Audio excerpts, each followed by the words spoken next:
So what are the benefits that you feel personally? Because I want to make a lot of today's conversation about the potential, your opinion on the potential bastardization of recovery in the modern world, especially on social media to some degree. But Yeah. for ice baths, for you personally, what is the value that you see in them?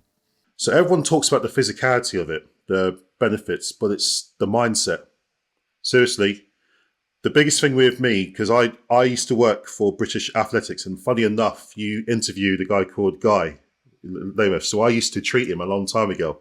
So it's a small world. When I worked for British Athletics, so at the Olympics, during the Olympics, my dad passed away.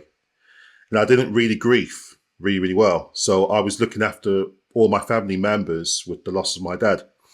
So going into the ice a couple of times, I was able to grieve basically and just be free from all that tension, because we don't understand when we're stressed and we have that chronic stress, constantly through the fight and flight, it goes to our tissues. So it makes our muscles tight. It makes us feel always tight, feeling that that's a new norm. Because as we age, we just assume that it's normal to feel sluggish, to feel tired. And we don't bother taking care of ourselves because we're worried about paying our mortgages off. We're worried about things at work.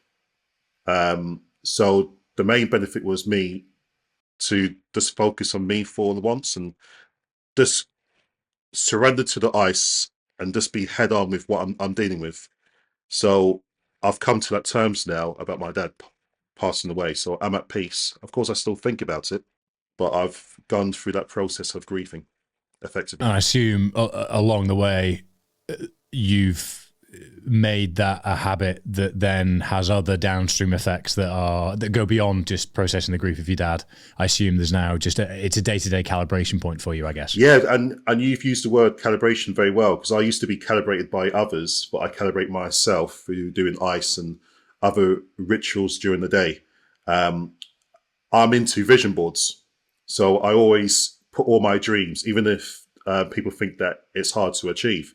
But one of the things that I achieved was writing the book, because I had that light bulb moment. I was in the ice bath, and all of a sudden I'm saying, well, I should write a book because I want to help as many people as possible.